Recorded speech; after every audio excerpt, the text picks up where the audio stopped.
I'm gonna say what's going on, everyone. How you all doing out there today? Man, it is exciting. I think we have an exciting conversation today, and I'm just, man, how my brothers doing out there? What's going on with you, T. Patrick? How things going in your world, man? Hey man, other than needing a haircut, my barber's in Jamaica right now, so I'm struggling.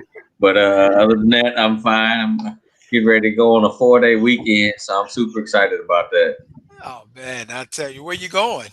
Nowhere, but not work. You supposed to take advantage of this opportunity, man, to get away. Man, I got a vacation coming up. Like this was kind of spur of the moment. My boss was like, "Man, I'm trying to get you all out of there on Friday, out of Uh huh. my living room, right?" And I was like, I said, "Hey, say less." Like I had my request already put in before he finished the sentence. So I'm not going anywhere, but I got vacation in October, so I'm gonna go somewhere then. All right, cool, cool. That's what I'm talking about. T. Bird, what's happening, brother? What's happening out there? Not too much, man. I'm taking it easy. I took a couple of days off last month, hang out with the kids before they went back to school. Okay. So a little state vacation, and then I went to Boston for work. Okay. It took me a day to get up there because of the tropical storm Henry, Uh but I huh. made it up there. I'm a seafood lover, so my first stop was to get me a fat lobster roll. Munched on that. Got a chance to go to Fenway Park, see a Boston Red Sox game, and just ate good. So I had a good time and came back. And the highlight of my week so far is that my job sent me up north. I got to eat dinner with you on Monday night. All Uh, right. Chopped it up a little bit at was it Colton Steakhouse. So we ate good conversation. So good week. That's it up here in the northeast corner of Missouri. Man, I'm telling you, man, and it's just, I mean, it's just good for brothers to be together. I tell you, I get excited whenever we connect, man, because it's just a good opportunity for us to, just kind of talk and get a chance to just really share what's on our mind. So, and that's the purpose when we're looking at manhood moments. For those of you who are just joining us, for those of you who are tuning in, maybe through the recording or those who are live, we're going to invite you to share this with your networks. Share it out there on your social media sites. Just bring in some conversation. All right. We're looking forward to hearing from you. I think we have a really good conversation today that we're going to talk about. Manhood moments is really the black male's opportunity to be able to share his thoughts. And what we have is we have three brothers who are just your everyday brothers who are doing great things to change this world. But we just want to take some time out and just kind of hear what's going on out there. So, Man of Moments is also about being authentic. It's our opportunity to be authentic. It's our opportunity to really just to share, in a real space. And sometimes you don't get that open conversation. Sometimes as black men, we don't even have the opportunity really, just to have the authentic, real, transparent conversation. And so with Man Up Moments, you can just be yourself. Join in, send us your thoughts. We try to pull in the audience conversation, things like that. You can find us every second and fourth Thursday, and we come on at 7 o'clock. We're on Facebook. We're also on YouTube, and you can find us also on Twitter, live on Twitter. So we're excited. We're excited about having those who are joining us today. Well, we have an interesting topic today, fellas, and we're just going to go and jump in this conversation. And so, our topic today talks about flourishing or fading significance.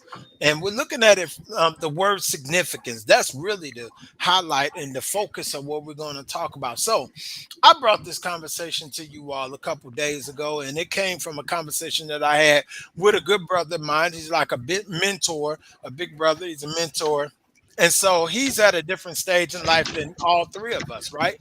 So he's retiring.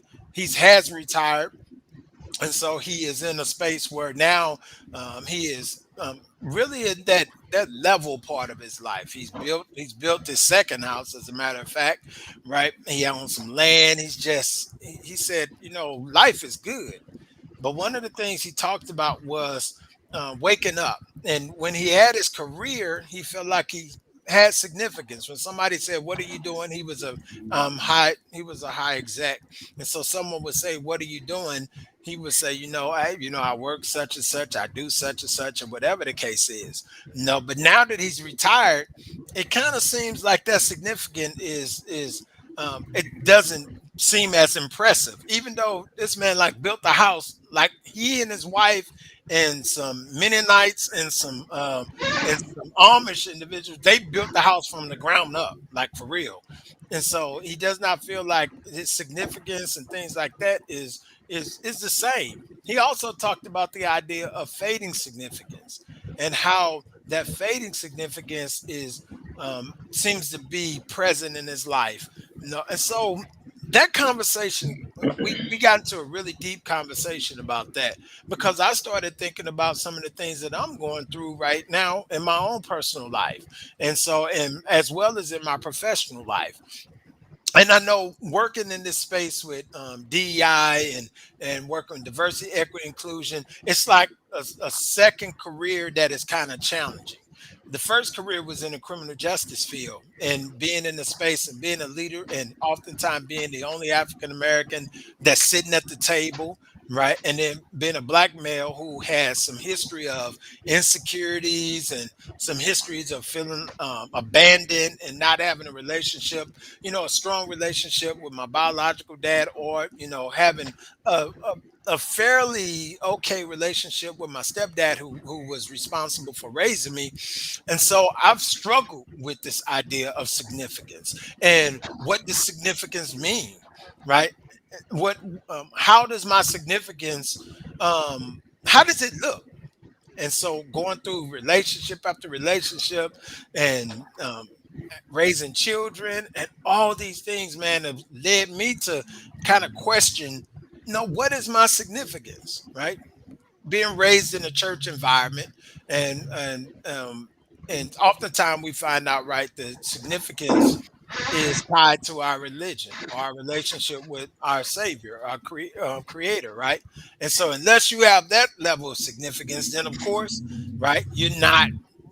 There's a question about whether or not you're really significant or not, right? Secondly, when we're looking at the idea um, of our the type of money we make. So our socioeconomics and how that aligns. That some people they define their significance through that. And so if I make a certain amount of money, then I'm really significant. If I don't make a certain amount of money, then maybe I'm viewed as insignificant, right? Sometimes it's based off of the reputation that we have. And that reputation, I know in my life, going to Dr. Rice, then all of a sudden it seemed like, well, now maybe I'm significant, right? And all these ups and downs and things like that. And it wasn't until I started to take some hard looks and really, really have deep deep inter perspective or intra perspective looks at my own life, that I start to get a foothold on what is really significance and how do I define my significance. And so I can remember going through a very difficult period of my life that really challenged me to think. It really challenged me to be honest and transparent with myself and really accept some things that I was denying, and then to cast off some stuff that I had picked up as weights. And that's how I seem like I got to this journey. So I just wanted to give just some context on this conversation a little bit today. And now I'm gonna bring the brothers in, and because I really want to hear from you, on your journey, on how you got to define what significance is in your own life. So let's start there. Let's start with that conversation first. So, what's your thoughts, brothers? Talk to me. You provided excellent context to the conversation and some really good points.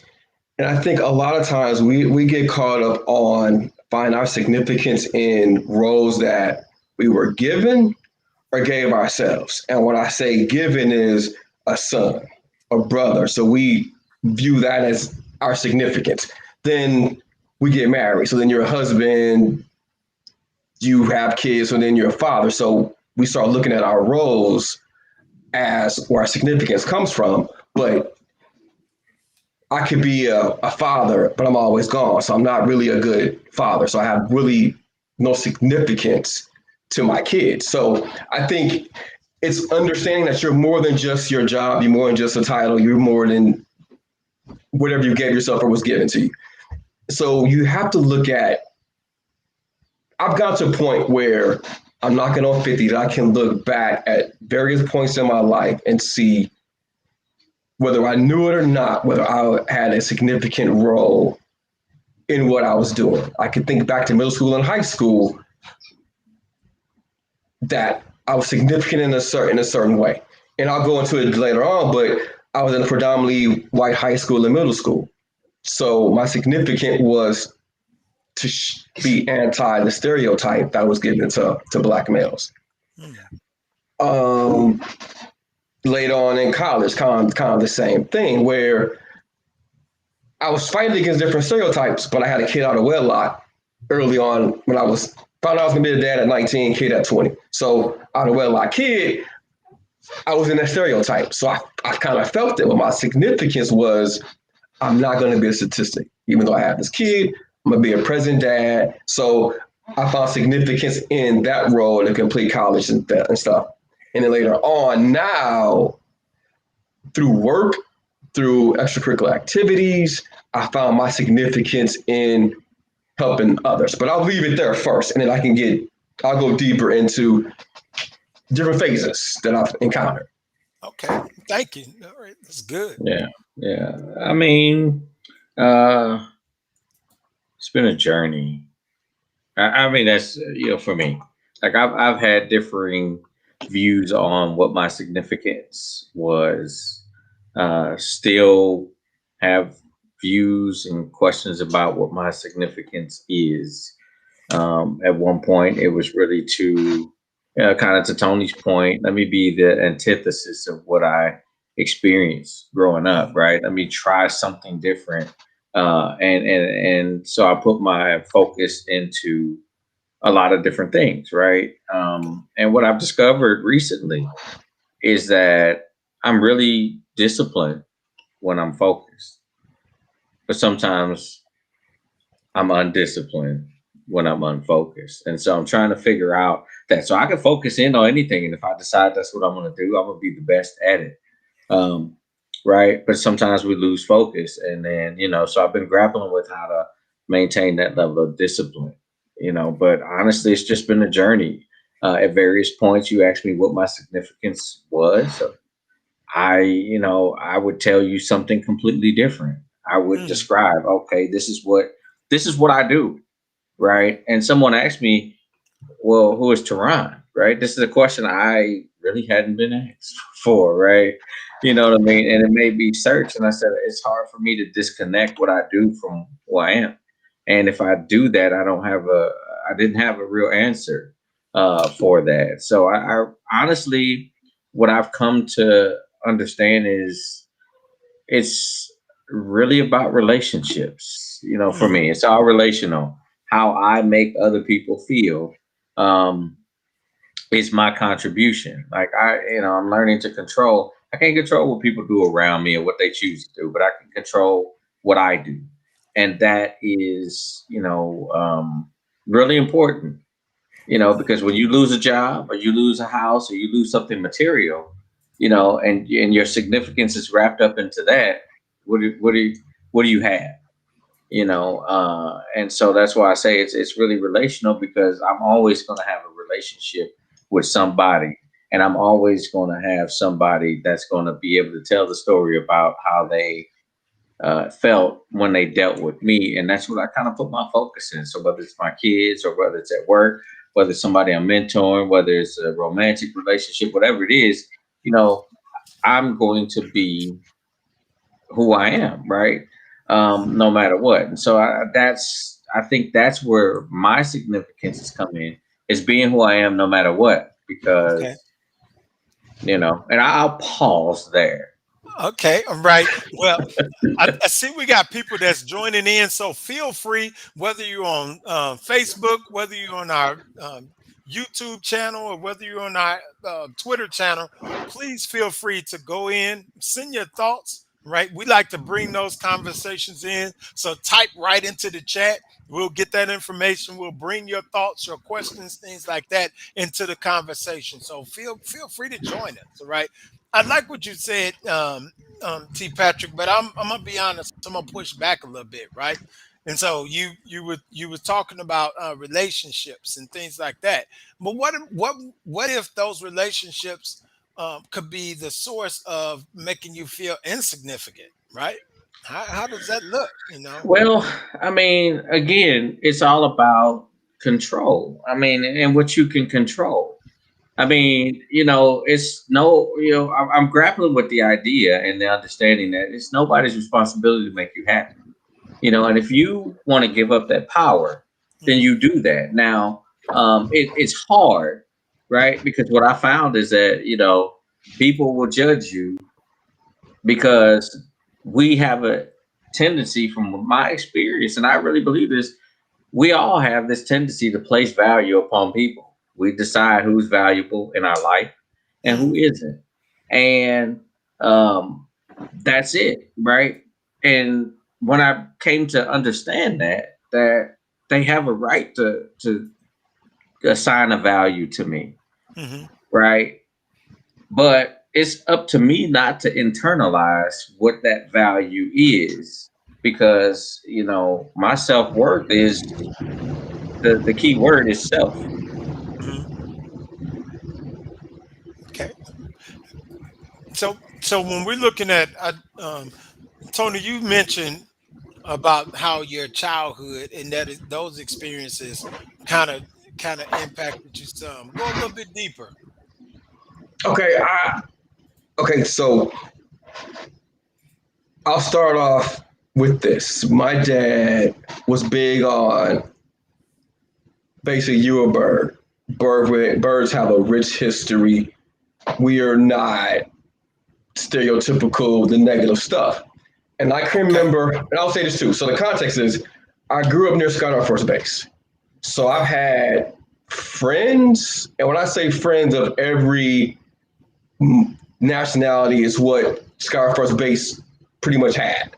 Okay. Um, and so I had friends. And when I say friends, it is I had people that were not black that I was allowed in their house, ate their table, drank. Because sometimes you got some friends and you're like, you can come to my house. So Hmm. I had those friends. So in seventh grade, I remember being in the hall, and there was another brother. We cool as a fan now. And I remember he was like, "Bird, you an Oreo, man. Hmm. Like you're not a real nigga, my man." And I was like, "Nah, man, I'm a nigga just like you." And I remember I went home and told my parents that conversation. My dad looked at me and he was like, "Don't ever call yourself a nigga. This is what slave masters said to black people to demean them and things like that." So for me, my parents have never used nigger in the house. So it wasn't a word we even heard, but it was like, yo, dog, I'm down just like you. But for my dad is, no, it has a negative connotation. I'll never use this word.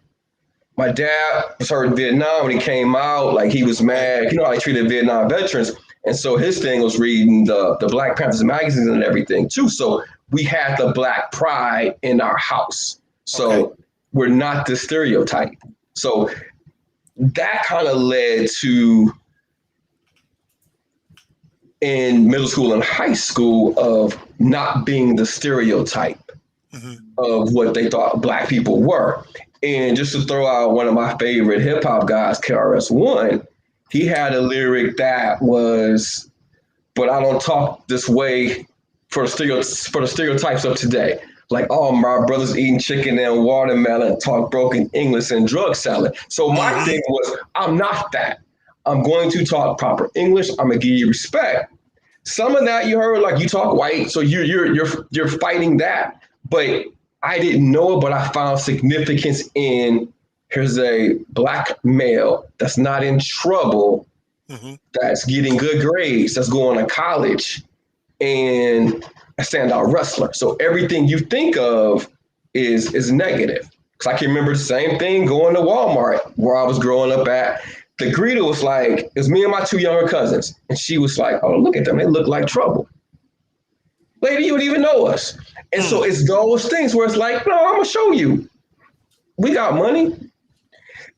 And it was just it's those things that I'm not going to be what you think black males are. I'm not going to be this. So that was my significance, is to show them I'm more than what their thoughts are. Because I heard the stuff like, "Oh, bro, you're different."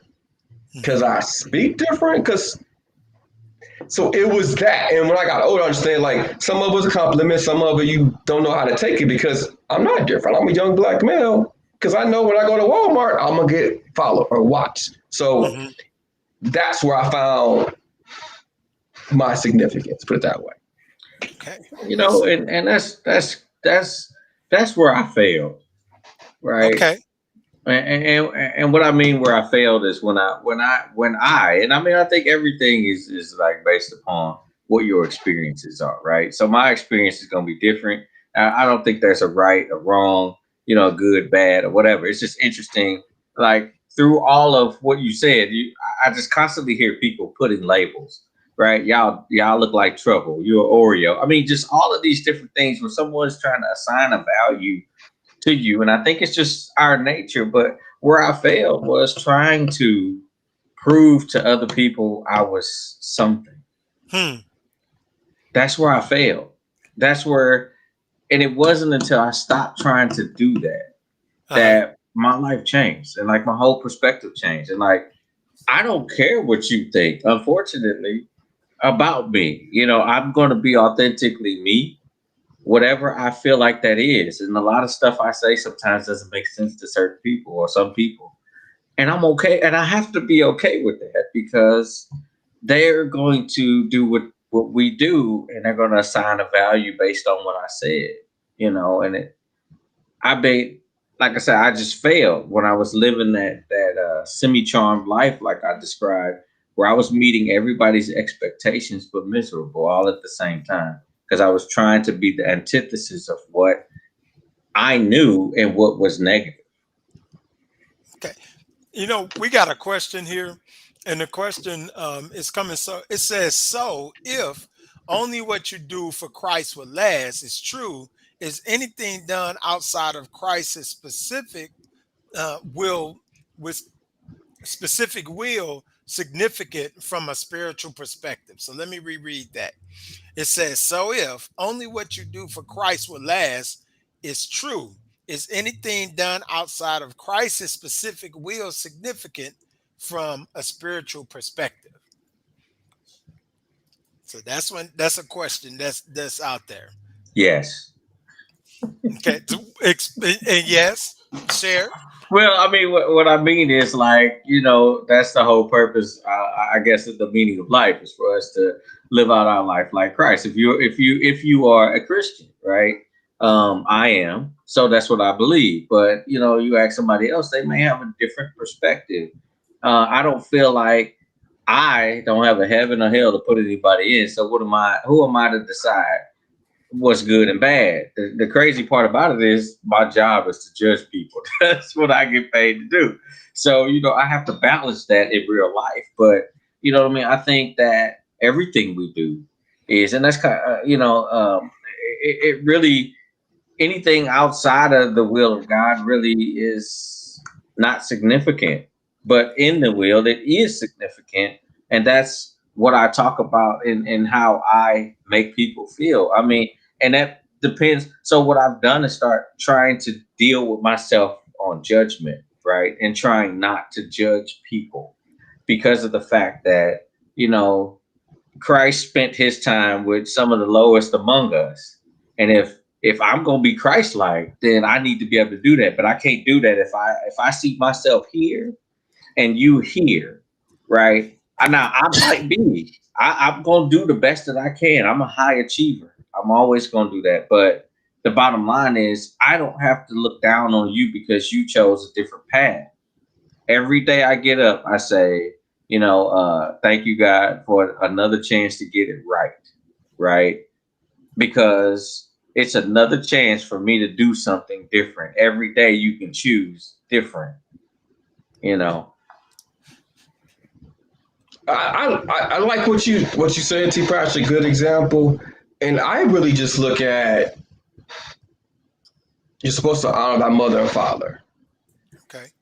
but also need to show my so honoring them can look a certain way, but my significance outside of that is just so watch my kids watch how I treat them, Yeah. or to help the poor, and it's something that I admit I slacked on, but I've wanted to on like Thanksgiving go to like a food bank and like help feed the poor, and I want to bring my son. So for me, God's the will is to help the poor, but it also shows my son to give back. However, giving back looks like, or my daughters, what giving back looks like. So that's how I see it. I think we have obligation to help the poor, as he did, but they need to see that it is his will, but it's also doing the right thing. I'm helping somebody that's less fortunate than I am, and I can help people in different ways.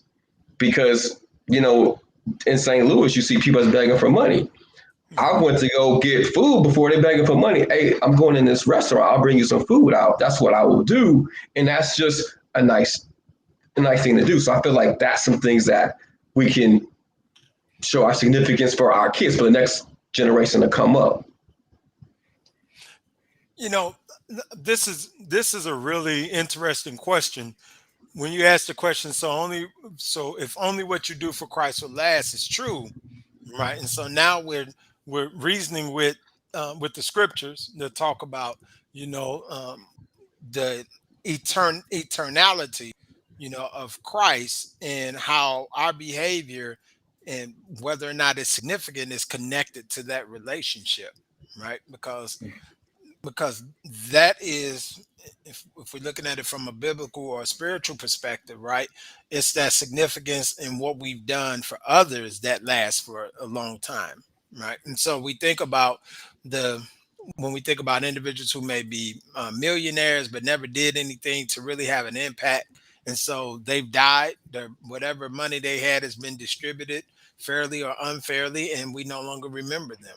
But we think of individuals who were maybe poor or what have you, and really made an impact on the world, and so their significance is there. But then when we take it to when we take it to another level, we think about that relationship that we have with our Creator, and how our significance is in line with our purpose, the divine purpose that He's given us.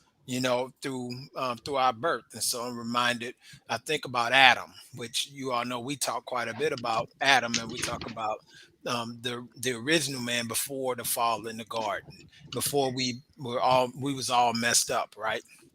And how he had an actual purpose, right? And his purpose was to go subdue the land, to recreate, to recreate, and then um, and be in perfect relationship with the Creator, right? And that made him significant. The fact that he could name all the animals, the fact that he had dominion, things like that, those are things that made him significant. And I think that the fall did not make him any less significant. I just think that he lost some things. So when we think about our relationship with Christ, and you follow me here, when we think about our relationship with Christ, it is in line with our relationship with our Creator, right? And how that the strength of that relationship, the solidarity of that relationship helps to support our perspective of even ourselves, right? Because I can think about the most challenging times in my life. Um, no doubt, no, I didn't only doubt who I was, but I also doubted my purpose, and I doubted the solidarity of the relationship I had with my Creator. No, so all those areas were wavering in my life, and so what do you think about that? I mean, I read something today that's really in line with this discussion, kind of what you said. It says some people are so poor, all they have is money, right? And I'm like, Mm, you know, And we think about how many rich people they got it all. We look at we're on the outside looking in, and we're saying, man, if only I had that. If only I had what this person has, I would be all right.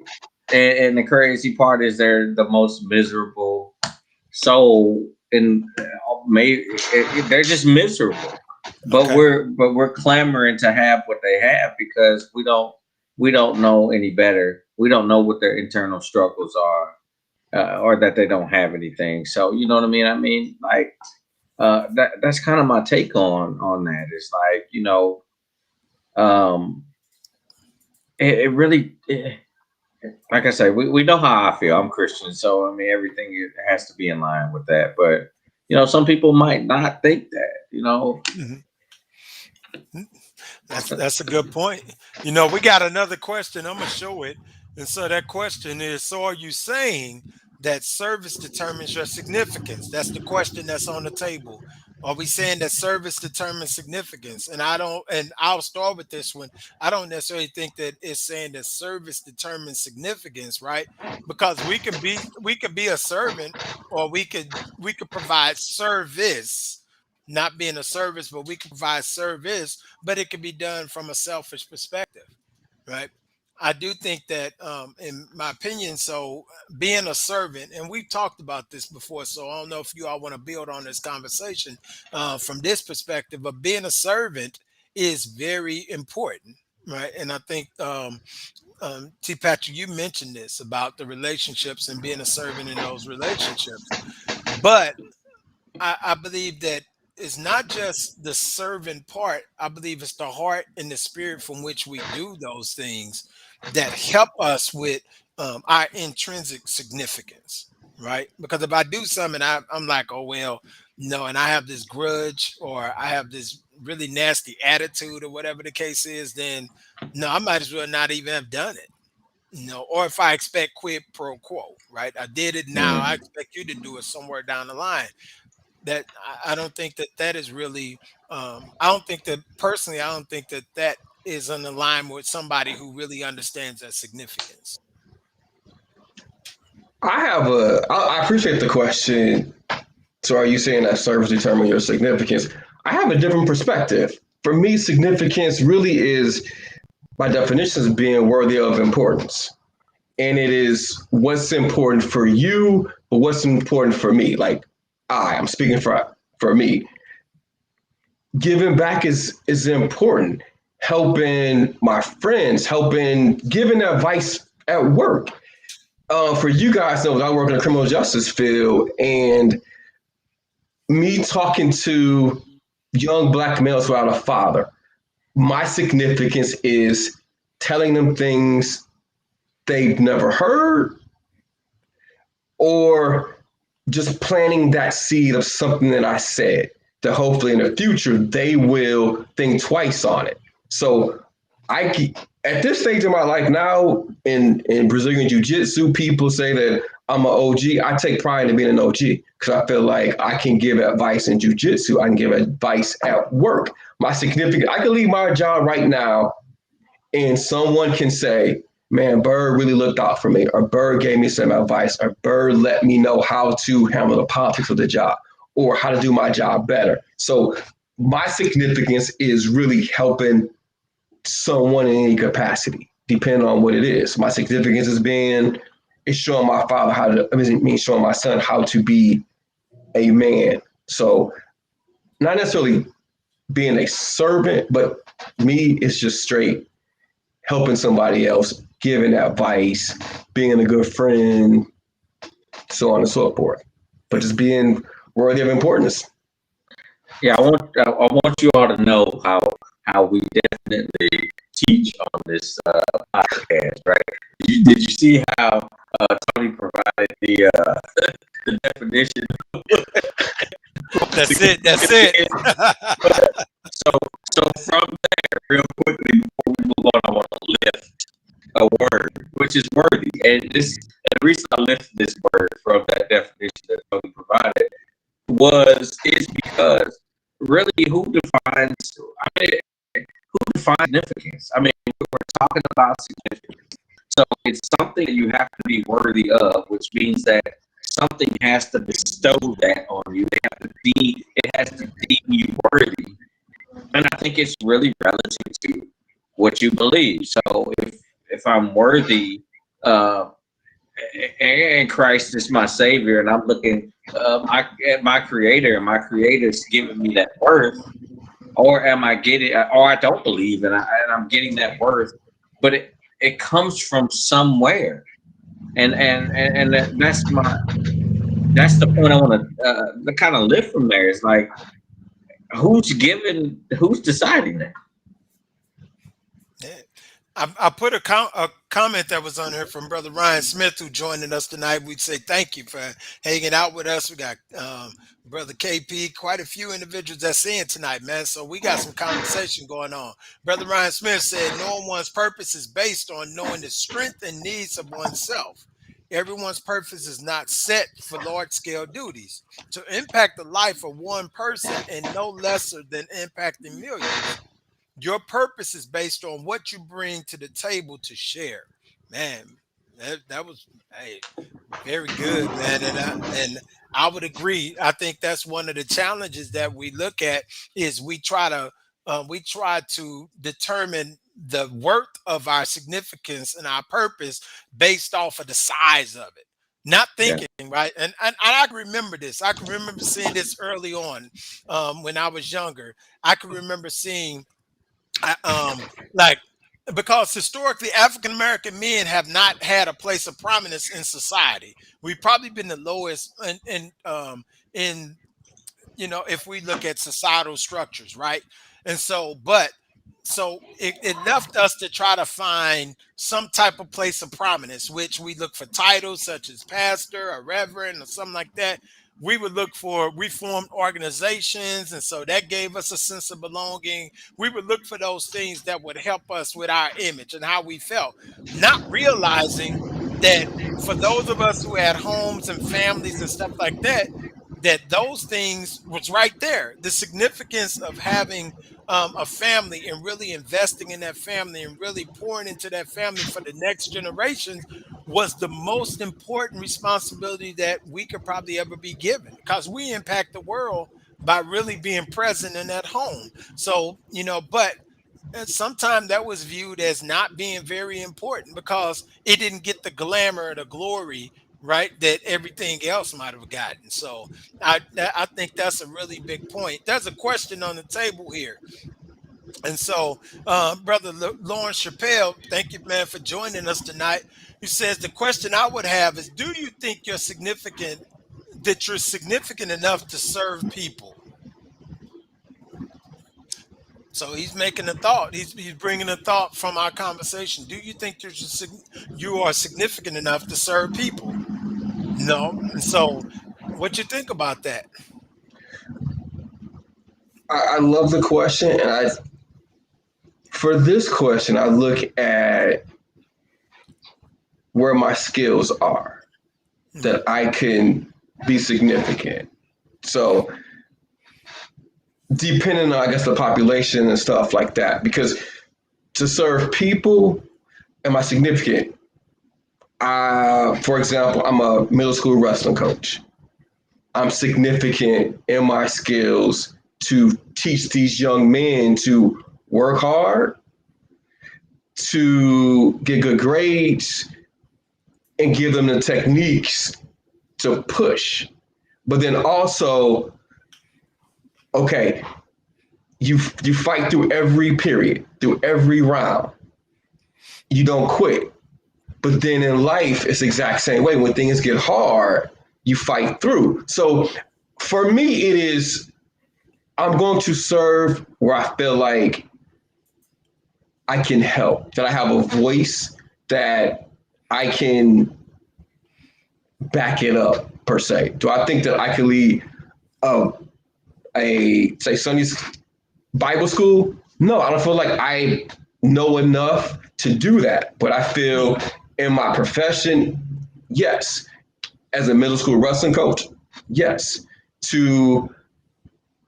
I've mentored young men in the 1990s, early 2000s. and I feel like I can be a mentor to men. So I feel like where I am, where I'm experienced at, where I feel like I have some feedback, some relevance, yes. But I know my strengths and I know my weaknesses. I know where I don't want to be.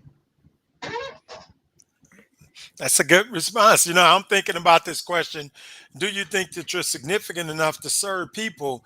And I'm thinking about how we see our significance also determines the level of vulnerability that we have, because being a servant of people requires a level of vulnerability, right? And so I'm thinking about this question in retrospect, and that significance is tied to servanthood, as we talked about a little bit earlier. No, and how important it is, and whether we see the value, whether it's expressed outwardly and people are, hey, great job, this, that, and the other, or you never hear that.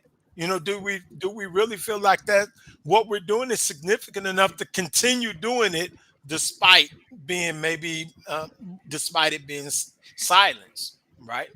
I'm gonna share one more comment. We got quite a few comments coming through tonight, fellas. So I'm trying to get to these.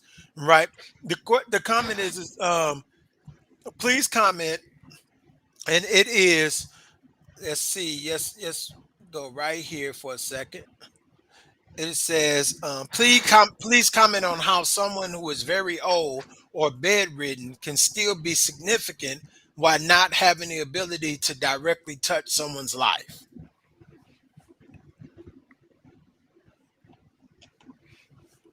I have a thought on that. I'll start it off, right? So we have seasons in our life. We have seasons where we're being mentored. We have where we are like the apprentice, right? And so we're someone's teaching us. But then there's a season where we're actively, doing it. It's more like an interchange. So we're doing what the person is teaching us, but at the same time, we're teaching someone else. And then there's a season where we are primarily being the ones who are being a teacher. So that person who may be old and bedridden, as long as he can talk, as long as he can share and be able to share vocally, he still has a lot that he can teach people. I don't think that his current physical state can limit his significance, because he still has this wealth of knowledge, this wealth of understanding that he can give to the community, to some young man, to his grandchildren. His significance is still, in my opinion, very, very important. What do you think? I mean, so I'm gonna cheat a little bit because I see another comment that I really want to get to. Because so I'm a kind of interweave both of these. Okay. So yes, that individual can be, because that individual probably lived a life prior to that, and kind of our conversation, um, pre-conversation before this, we talked about this a little bit, right? Where uh, my perspective is I won't know how significant I am until I'm gone, and I probably never know, right? Because that's for other people to talk about.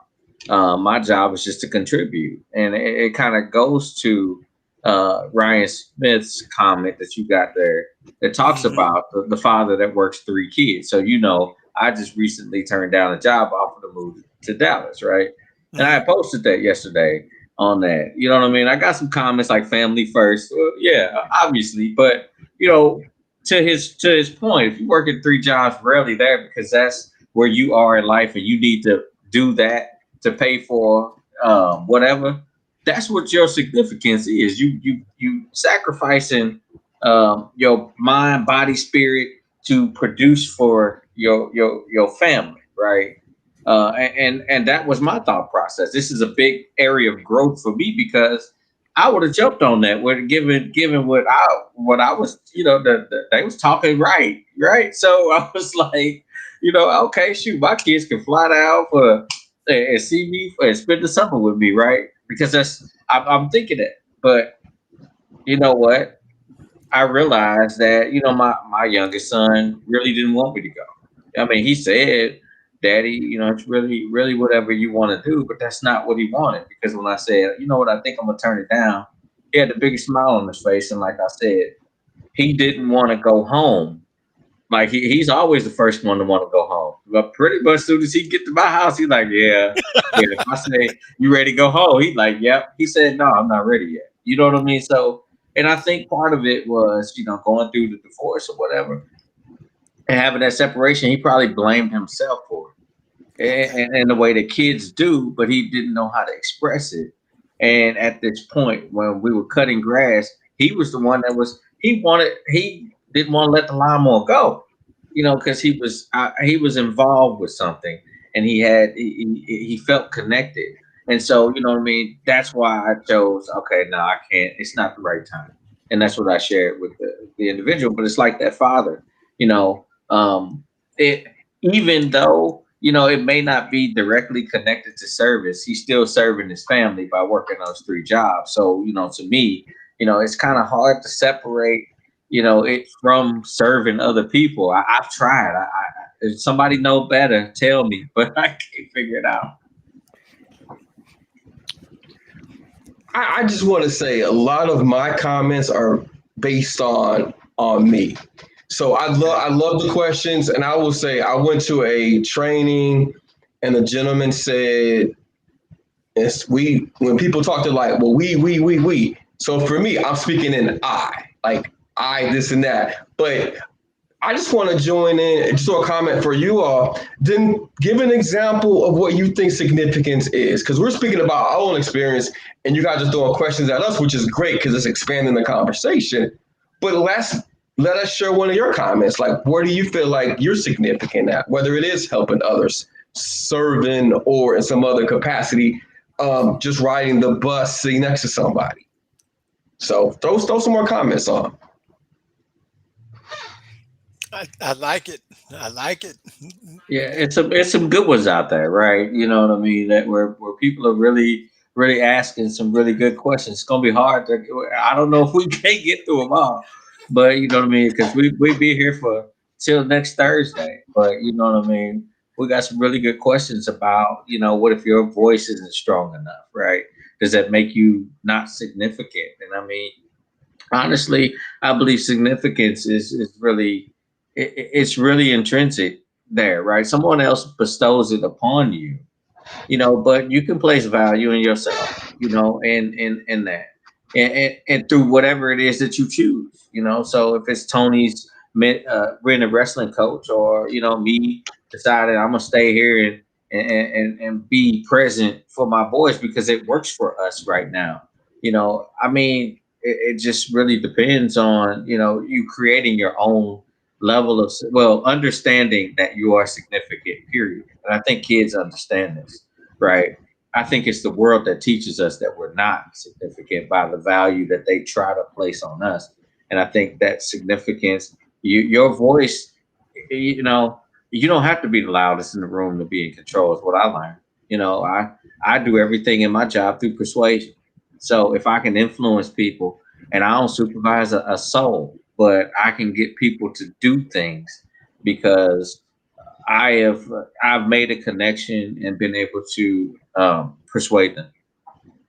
And just to jump on what you said real quick, I mean, you share something about your son, that your son, you try to get him to eat better, lose weight, stuff like that. As your friend, I would help you, and my significance would be I've assisted you in your son's nutritional journey, his Hmm. physical journey. I don't I don't need anything more than that because I feel like that's within my purpose. God gave me natural athletic ability, and it's something that I use, and I will gladly help your son out, and that's my significance. That if I come around for just 30 days, 60 days, half a year, then it could just be, man, Dad Burr, he really gave me some advice, and that would be my significance. I'm all for it, Tony Bird. Trust me. We got to figure. Hey, I told him Monday. I said, look, you know what I mean. You either gonna do an organized sport or you gonna be out walking with me. You got a choice. You gonna do something. he, he You know, might like he might like hanging with you a little better. No, we didn't seen Tony out there running them hills. Hey, listen, Tony, I want them back the same way I sent them to you, just in a little better shape. Hey, there's a question on it. When did you learn or decide that you had significance as a black man? Mm. I first learned it, and unfortunately, I've worked in the criminal justice system for 20 years. My first job was at a juvenile detention center. My Hmm. second job was as a juvenile probation officer, and now I'm a federal officer. So I'm seeing the end result where you talk to them, you find out they don't have a dad. They had a bad plight. So I feel like I can relate to them because unfortunately, I'm in St. Louis, so a lot of the people in the system are black. They look like me, so I can Hmm. relate to them. And I feel, as I've said, that I'm steadily planting that seed. I had a gentleman. He's on location monitoring, and he had an issue with his son. Man, my two kids they won't go to sleep. And he's like, man, it's midnight. I have a headache. Because he actually called me because his head was hurting. He needed to go to the store. I'm like, what's up? And he says, hey, my kids won't go to sleep. They're watching TV all night long. I'm like, they're both under 10 years old. Turn TV off. Like, you're the dad. You should control the household. And I explained certain things. And he said, man, I didn't know that. So it's those things that I feel like as a black male, I'm able to relate to them because guys talk about what street they live on. I'm from Kasuth and all that, and but if you pass away, no, basically it's a street that you don't even own. So Hmm. we got to get. So my significance is we need to get past what my daddy did. My dad was I don't know greasy. Everybody knew him as his name. But what did he leave you? Did he leave you any spiritual wealth, any emotional wealth? So I feel like my role is your dad is locked up. He had a reputation, but what did they get him? Dead or some prison time. What are you going to do now? They don't get that conversation from other. Now, let me take that back. They very seldom get that conversation from somebody that don't look like us or they listen to. But when you look in this man in his face and you're like, for me, I could have went left or right, but I didn't. But I understand that path. You can go this path. You can be the best that you can be. So that's where my role will be to the day I die. That Okay. I'm going to impact these black males. Because I was juvenile PO, we work with at-risk boys in Metro East area, but mainly like Hokie and East St. Louis. I work in St. Louis, so I'm seeing people that look like me. They didn't have the advantages that I had, but I can tell them to be the best that they can be. That I understand. I understand what little successes look like for them. It may Okay. not be to graduate college, but it may be to get your GED. It may be to get a steady job. And some of them, I never met anybody that had a master's degree. That's black. The significance right there. I haven't even said a word, but somehow you look me up and say I have a master's degree. You can get it too. So for me, again, that's my role, and that's how I know I'm helping these young brothers out here and sisters. Because to me, you trying to be a good black male, get you a good woman, raise your family. So to me, everybody benefits. But that's my role. That's how I view it. Yeah. Okay. I can hear Dr. Rice saying, you're a philosopher. Yes, right after what I'm going to say, right? like you did the last time. That was funny. No, I'm still laughing about that. I saw the video, though, of KRS-One. Is that who it was, it, KRS-One? it was Boogie Okay. Down Productions. That BDP. was that's hilarious. It was well placed, sir. Well placed. But you know, I learned my significance as a black man when I realized that I was no different from any other black man, and that, and what I mean by this is, in the eyes of some, I could be shocked, because of a misunderstanding. Okay. They have no idea who I am. When I'm pulled over, I got pulled over a while ago. The officer was nice, white female. I had my gun on me. I'm always you know. So, she was real nice about it. She took it and, took the bullet. She kept one of my bullets. So, I had to call a friend that was a cop. I was like, so what that means? Should I be nervous? Because I don't want my bullet to be planted somewhere. I'm joking, but you know what I mean? I was like, but I realized that in that moment, she didn't know anything about me. She could have taken it a different way. I could have gotten a different officer. And at that moment, it didn't matter what I did.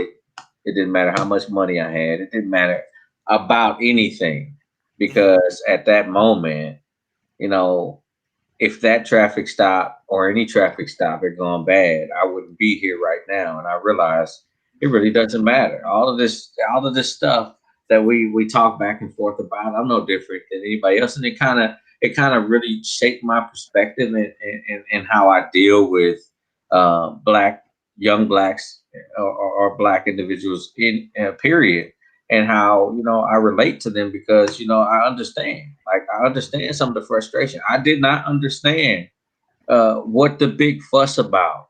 And full disclosure, with Mike Brown, right when it happened, mm, my perspective was different. It was like, okay, I'm pretty sure it's fault on both sides and this, that, and the other. I'm trying to play, but mm, since then again, I lost a job, you know, mm, um, and it wasn't fair. And I got treated like I was labeled all kind of different things. mm, And what I realized is that some in society it doesn't matter.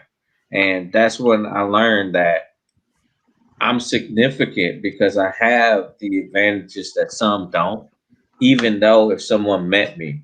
And that's why I said, all right, well, I may as well wear Jordans then. I'm comfortable with that because I still got a master's degree. I'm still doing this and that.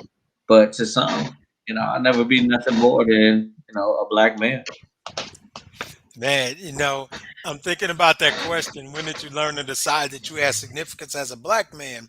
And my spin is a little bit different because, first and foremost, um, my understanding of my significance was not related just simply to the fact that I was a black man. It was also tied to the fact that I was a man, right? And how important that was to me, and how realizing that I was a man, yes, that had flaws, that had made mistakes and things like that, but I was still very valuable, right? And so I had to go through the process of forgiving myself, and then move into the process of really of really getting back into relationship with my creator. Right. When that first part happened, and I really started to reconnect and disconnect from the past and learn from those. There's a scripture that I quote oftentimes that your test and trials brings patience, your patience brings experience, your experience brings hope, and your hope removes the shame. Right. So it's a process. You're gonna go through tests and trials. What are tests? Tests are the things that come about because it's a process of life, right? We did nothing. We probably had nothing to do with it. It just came. Sicknesses, sometime like that, or issues, breakups, all those things. But then there are trials in life, and those trials in our lives are those things that we know that we're probably guilty of, right? And be it for grace, we probably should be convicted of whatever it is. But those both of those things brings patience, right? And then after patience is the process of waiting.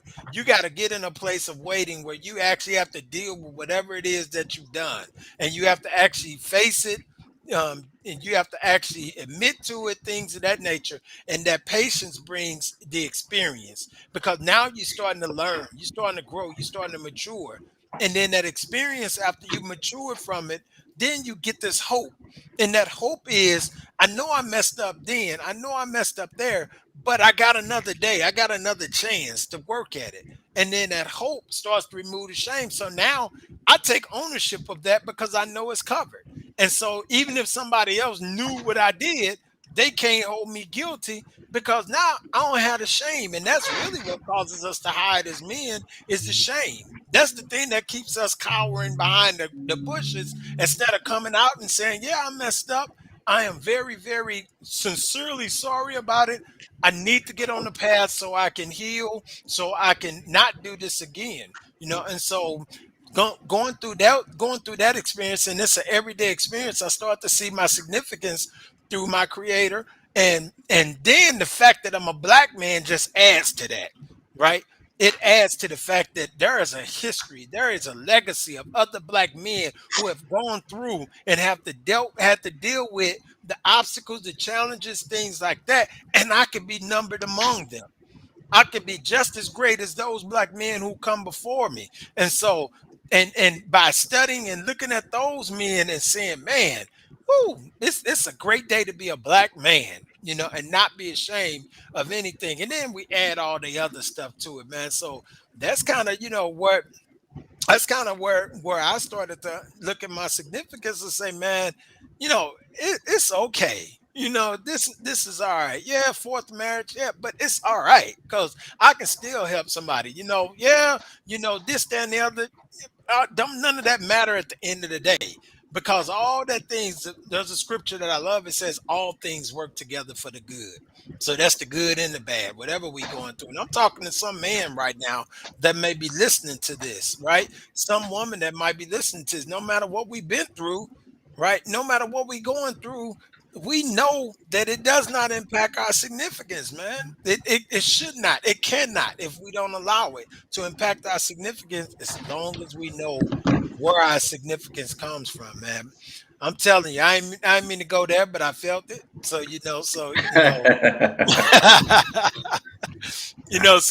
man, go ahead. I'm just bringing up some more thoughts. I There's was a I was question.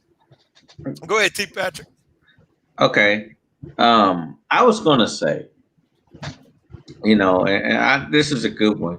Did you want to bring this question in or? No, no, go ahead. Go ahead and share what you guys say. I Oh, wanted to put it out there okay. because it's a question, and we'll get to it. Yeah, I was gonna say, I think one of the most difficult aspects. I mean, because you brought up a lot of good points about the mistakes, or I don't even know if they're mistakes. Maybe they're just lessons, right? I Yeah, mean, because who is to say, really? And it kind of goes along with some of our questions, like who is to say, really? Um, what significance is. My view on why I'm significant is going to differ from everybody on this podcast, everybody watching. We'd all say something different, but it's interesting to me how individuals, uh, again, like I said, we place value. I think it's just intrinsic in us to determine, are you valuable enough to be around me? This, that, and the other. We asked the question of where did you go to high school in St. Louis and try to figure out. I really think it's about figuring out your socioeconomic status. So, that's really you know, what it is. Yep. Yeah, where did yeah. you graduate? I graduated from Parkway North. I did live in Creve Coeur. You know what I mean? So, you know what I mean? But I also went to Parkway North for people who lived out in North City too. So you really can't Exactly. tell. You know what I mean? And it's like there's so much judgment out there. And there was a question I think about shame or whatnot. And do we hide it? You know what I mean? Does it affect your, and it will, because if you allow other people to um, you know, comment on your value or assign value to you, you're always going to feel some sort of shame. That's why I look at kids and they have the most confidence, until they learn otherwise. Dylan used to jump off of couches until you put a hole in his head, right?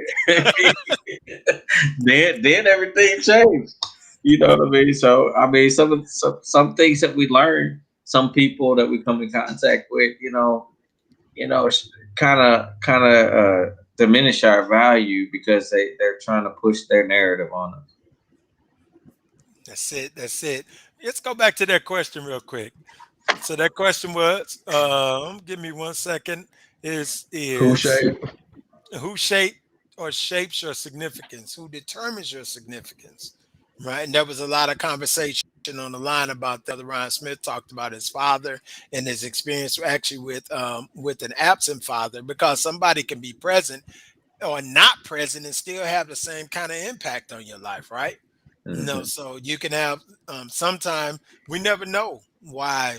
We never know exactly why, the Lord allows that person not to be present. Maybe if that person was present, things would be even worse, right?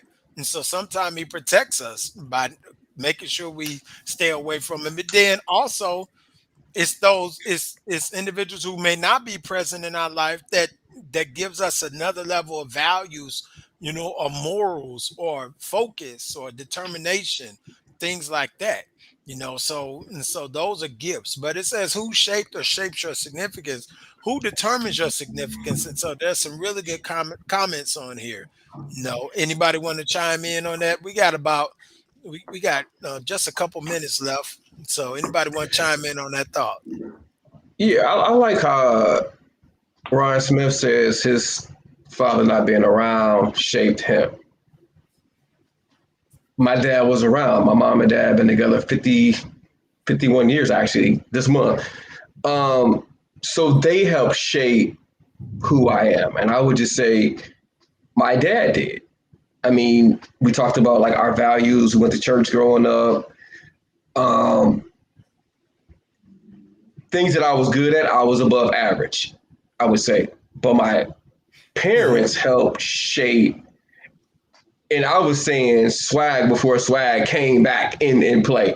In the 80s, guys were talking about swag. And I think my swag came from that. My significance was kind of shaped from my parents that like pushed me to be something. And I just think later on, just the example of the bedridden person, I feel like when I'm 80 years old, I'm gonna have a different significance. Because Hmm. then I can talk to people about enduring trials and tribulations. Hmm. So to me, your significance varies, but mine clearly came from my parents, and then it came from my abilities. And then as I got older, I felt like I got to a certain level where I've had my fun, I've achieved certain things. Life isn't about me. Yes, I'm a dad, Hmm. husband, all that, but there's more. There has to be more that I got to a level where I was comfortable. So it is, where am I going to be significant at? And honestly, I had this conversation with Brother Patrick and Dr. Rice when we started the podcast. When we were all in starting this journey, I felt like giving back. And so to me, it all just fell on, what is my purpose? What am I doing? I want to mentor again. I want to do certain things. So that's kind of my journey. Yeah. Maybe the right term is experience. Maybe it's the experience. I mean, Brother Smith didn't have a father present. That was an experience. Tony's father, his parents was present. I see a comment that says that the military pushed Brother Jesse to do, whatever. I'm sorry to be jumping ahead, but I could just see it over here. So, he All says good. that the military taught him that he could do anything. I mean, maybe it's just experience. I feel like I'm providing an experience for my kids to grow and flourish, and to determine their own significance by pouring into them. And so by doing that, I'm serving. You know what I mean? And I'm at a point in my life where it is about how other people feel, Um, and so I know I can control that. And so I can be significant. And it also helps because they'll tell me sometimes down the road, you know what I mean, that hey, I really appreciated that one time you did this. And it comes at the moment in which I probably needed the most because I might not be feeling all that good that day.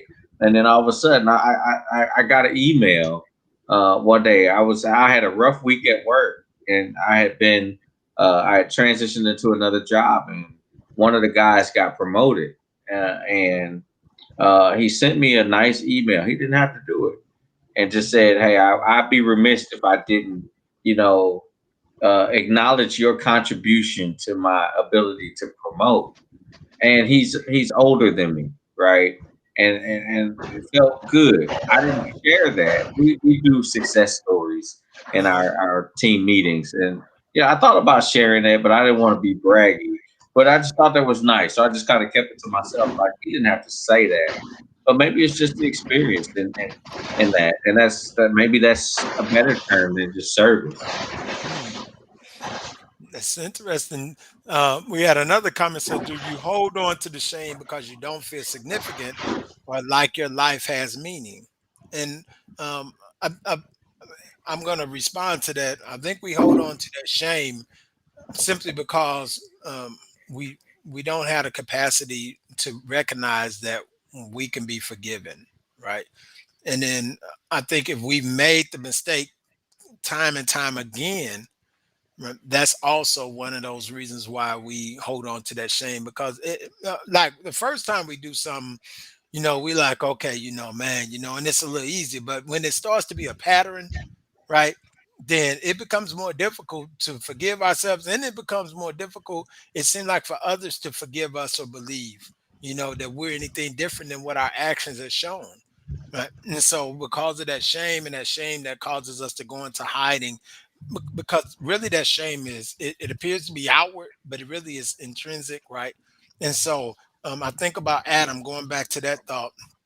I'm thinking about Adam, and Adam said, "I hid myself." Right? When God asked, "Where are you?" He said, "I hid. I knew I messed up. I was in this horrible state, so I hid myself." And he hid himself because he understood, man. The chances are, I just gave up something. I just lost something that was very valuable, or I just took for granted somebody who is really important. And when we do those things, that increases the amount of shame, right? Because we know we had a chance at doing at a good relationship, a good job, a good opportunity with school, things like that. And not only do we know, but other people know that we had that opportunity too, right?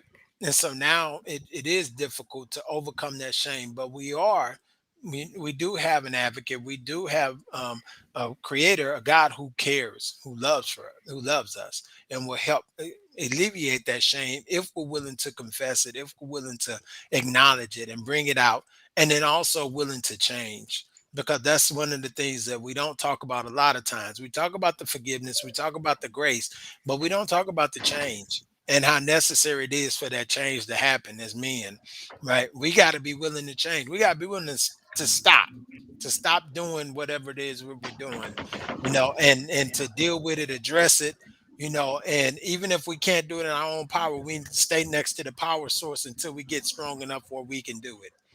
Right. And that's just real. No, that's real talk. I'm sorry if it's a little harsh, but we gotta deal with it, So, there are a couple other thoughts that's coming through. Man, you all, man, I am telling you, tonight is on fire. I'm gonna tell you now, we are here. We're here every second and fourth Thursday. Excuse me, every first and third. Excuse me, I'm getting things mixed up. We're every first and third Thursday at 7 o'clock. Matter of fact, we want some folks to go on and reach out to us at NMH for Men at gmail.com. Send us an email, man. If you would like to be on the show, if you'd like to be on the stage with us, man, and have these conversations, send us an email. We'll bring you into the next episode, give you a chance to talk, man, and really actually be with us, be guest on the podcast, because this is not just about our voices. It really is about bringing in the voices of brothers who are just like us. We are just men out there just trying to, make an impact in this world. So we would love to have you be a guest and come in and just, be able to talk with us. Just sit and just chop it up a little bit. So, some really good thoughts. Just see here. We got um, Jesse said, and I think this is one of my mentors. I'm glad to see him and Brother Harold on here because those are two men who were very influential in my life. And so he says, black men not all get shame challenged in every aspect of life journey. God saves us. That's it, man. And we do sometime. And sometimes we don't talk about this enough, but sometimes even coming out the womb seems like it comes with some shame, right? Because of the conditions and things like that. So we have to persevere through so much, right? Just to say, okay, look, I am good just the way God created me. So that's important, so we got a couple other thoughts here I just want to bring in, and we're gonna wrap this up. Let's see, Brother Ryan said, I think it's because we are not as sound in our morals and values as we should be, and start to compare accomplishments with others as a barometer. That's true. We're always sizing ourselves up. We're always looking in that mirror, societal mirror, and seeing what's what. No. And then we got Brother Harold that's on, he jumped in. He said, shame is like pain. Both are instrumental in keeping us from repeating bad behavior. However, we should not wallow in either. Very wise words there. So brothers, man, this has been it. Time has just flown by. Just so you all know, no, just so you know, we try to keep this. Sometimes the conversation get real good, but our producer is letting us know, okay, because we try to be mindful of everyone's time, but this has been a really, really, really, really great conversation. And I can't tell you, fellas, just thank everybody that was a part of this tonight, man. Just thank you. Appreciate you for joining us tonight. You made this easy, and so real quick, just give those final thoughts. Brother T Bird, you start us off, man. Give us some final thoughts on what you're thinking. Man, you posted it. It's been on my mind since I saw it. Brother Lawrence said you are here because you are significant. I love that we are here for a purpose. And I love that. That's fantastic. I mean, I don't really have much to say, man. Really, I just want to share just a quick story. I had a story that was similar to T. Patrick's. For me in my career, I had there's an ideal job for me, and that would be for me to move to South Carolina. And my wife had said, hey, we would do it like a military family. You go out there and then you just kind of come back. And so I had different conversations with my kids. And I was kind of 50-50 whether I was going to do it or not. And I talked to my oldest child, not my youngest, my oldest. And she's like, Dad, I don't see you every day. But if you move, she was just like, I don't know. That let me know how significant I was. That my oldest, that's not in my household, was like, no, I really want you around. And that just shows how significant we are. And that's just being present, being a dad. Um, for you guys didn't have a dad, you did the opposite. For me, I had the playbook. I kind of knew what it looked like. My dad had a kid out of wedlock. Hey, son, these are the trials and tribulations. I had a kid out of wedlock. I understood it, followed the playbook. And that was the conversation was significant, and how I moved forward was significant. So I'll leave it there, man. I appreciate all the comments you guys gave us. I know college football starts tonight's a game on, and you guys took the time out to join us for this conversation. And I love you all sharing comments and even challenging us. Please throw some out there and challenge us so we can dig deeper into the conversation. Thank you. Man, thank you for those words. T Patrick, talk to us. Hey, it was. I mean, these conversations just get better and better. I mean, the participation was off the chain tonight from all of you guys out there that's supporting and contributing to the conversation. But like I say, I mean, I think significance is really defined. It's intrinsic, and I mean, there's a lot of different ways that you'll be able to determine it from a lot of different aspects. I mean, there's a lot of ways you can go wrong too by, really, you know, giving that power to someone else to determine your significance. I mean, I grew up in many respects without a father, right? Without a role model. So doing this father thing is it's really a challenge, but I feel good sometimes when I can make an impact, and that's where I am at this particular point, right? At one point it was career, it was getting accolades, and at this point, it's about, all right. I got two boys that need me. I got two girls that need to see how a man is supposed to behave, and so I need to figure that out. And I'm really liking that space. That's where the significant is at this particular point. Ask me 5 years from now, could be something totally different depending upon what it is that's valuable. Most of my kids will be grown then, so you know what I mean. Man, I'm telling you, man, those are words, and I appreciate those words, and I have to say tonight that the conversation tonight, and I believe that God gives us divine conversations. I really do. To have that conversation with the brother, and I won't reveal who the brother was on Sunday and how that conversation touched my spirit, man. It really did. It did something that ignited. And I'm going to tell you all that Sunday, because we were on our way. We were up in Northeast, and so we were traveling from Kirksville to Columbia, and ended up having a flat tire, and had a flat tire in the right place because the brother who's like a mentor for me, he lives. No, he lives in Moberly, which is where we ended up having to pull over, and so we ended up having to go take the vehicle and went to breakfast. The four of us, his wife, my wife, and that conversation just did something. And I got to thinking back, and I'm gonna tell a little story also similar. I got to thinking back some years ago. I did a like a trip to Phoenix, Arizona, to a it's a servants conference, and in the back of the church they had a mountain, and it's this prayer mountain or what have you. And so the leaders I was under at that time had went the year before, and when they came back, they was raving about this prayer mountain and how difficult it was to climb. And people would that was a part of their whole experience was going up and making it up that prayer mountain, right? And it really was a mountain. Now it's not a Mount Everest, but it was a mountain. It was more than a hill, trust me.